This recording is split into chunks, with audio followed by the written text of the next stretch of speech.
नमस्कार दोस्तों, मेरे प्यारे देशवासियों, आप सबको मेरा प्यार भरा नमस्कार। और आज मैं आपको एक बहुत अच्छी कहानी सुनाने जा रहा हूं जो बहुत ही रोचक है। अगर आपको मेरी कहानी अच्छी लगे तो सब्सक्राइब कर लें चैनल को और फेसबुक पे जाके फॉलो कर लें, इंस्टाग्राम पे भी फॉलो कर लें। तो कहानी शुरू करते हैं। कहानी में यह है कि महाभारत का जब युद्ध खत्म हुआ तो खत्म होने के बाद पांडवों की जीत हुई।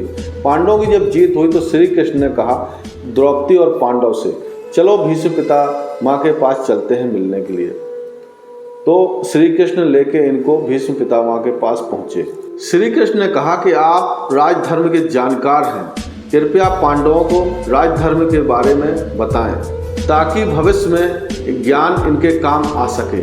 भीष्म ने राजधर्म के बारे में बोलना शुरू किया। वह बहुत अच्छा बोल रहे थे।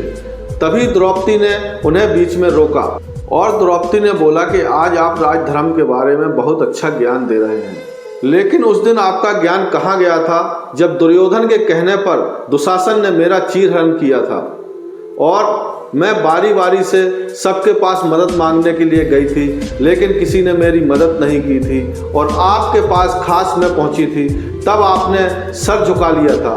उस वक्त आपका ये राजधर्म का राज ज्ञान कहाँ गया था? द्रौपदी ने कहा, जब उस समय राजधर्म आपका नहीं बोला तो आज कैसे आपका राजधर्म बोल रहा है? भीष्म पितामह बोले, तुम ठीक कह रही हो।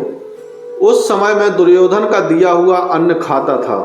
मैंने प्रतिज्ञा ले रखी थी कि जो भी हस्तिनापुर की राजगद्दी पर बैठेगा मेरी पूरी निष्ठा उसी की तरफ रहेगी। दुर्योधन गलत कर्म करके पैसा कमाता था, दुर्योधन पाप कर्म करके धन कमाता था और मैं उसी का दिया खाना खाता था।